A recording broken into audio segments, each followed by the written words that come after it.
It is Thursday. That means we have a vet here to answer your pet questions. So if you have a question about your pet, you can give us a call right now. The number is 460-KJRH. I guess if you have a question about someone else's pet, you can also call in about that. Whatever works for you. Any questions. Questions about the future, whatever. We'll answer anything. You'll handle it all. This is Dr. Joe Landers, and he's brought along Percy this morning. Percy is, everyone keeps asking me what he is, and he's actually a Pekingese. Pekingese do come in black. A lot of times they're kind of tan and everything. He's got the short little nose, short little mouth. He's, we've had him for close to a month now. We're getting some weight back on him, getting his coat back in shape. He's just kind of running around. This is one of the most friendly dogs. He plays with all the other dogs. You know, we try to get the MLA dogs socialized to play with each other. He probably, the men are actually not really a problem for him, but he's a little bit cautious. I think he's been around women a lot more, but he is just a fun dog. He just wants to get down and play and explore and do stuff. Most guys like the ladies better anyway. That's right. Really not a surprise.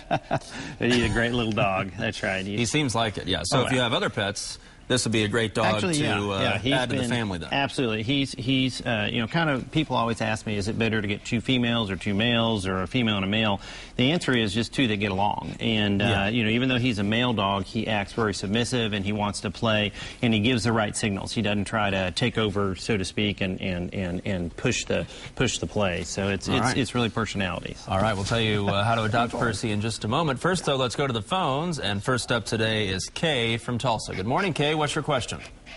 Yes, we have a sweet little dog that is eating. We feed her high, good dog food, but she eats the bird seed off of the ground. Yeah.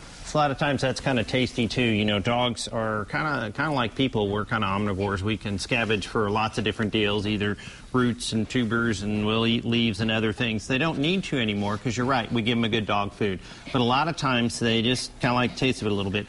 I'll tell people, especially if there's a lot of birds around, you know, sometimes they can get sick from that gastrointestinal wise because birds have different bacteria in their gut than we do. And we'll move the bird feeder to the side a little bit. Sometimes they put up a little fence. I don't know how big your dog is. That may or may not be an option, and sometimes that will kind of help a little bit too. So, but try to avoid that. It's not the worst deal in the world. It certainly won't, you know, kill them or anything, but sometimes that can be done. So, Percy's got his own problem. That's right. So, but but just kind of keep away from that. So. All right, let's go to our next caller. It's Ralph in Osage. Good morning, Ralph. Yeah, good morning. Hi. I have this Australian Shepherd. Yes. And she's a blue heeler mix.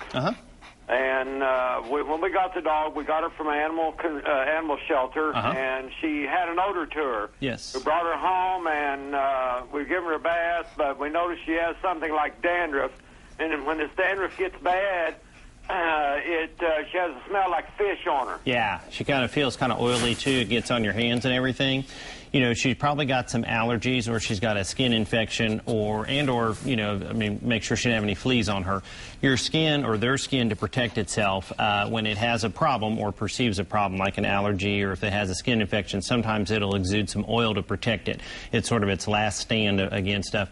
There are certain shampoos that will help, but remember that they're producing oils every day, so you have to wash them quite often. I would have that checked by your veterinarian, because usually there's okay to have a little bit of oil, like a lab, you know, that's why the water comes off their coat or whatever, but too much, and if you smell it, then that really means that there's too much and you need to get that checked out. So. All right. And if folks want to adopt Percy, they can call Animal Aid, Call Animal Aid, or he's over at our clinic, either one. Animal Aid is 744-8480, I believe. And, 8280, 8280, yeah, something like that, or my number is 627-8575. Okay. That I do know. You can also go to animalaid.org. So you got all sorts of options. That's right.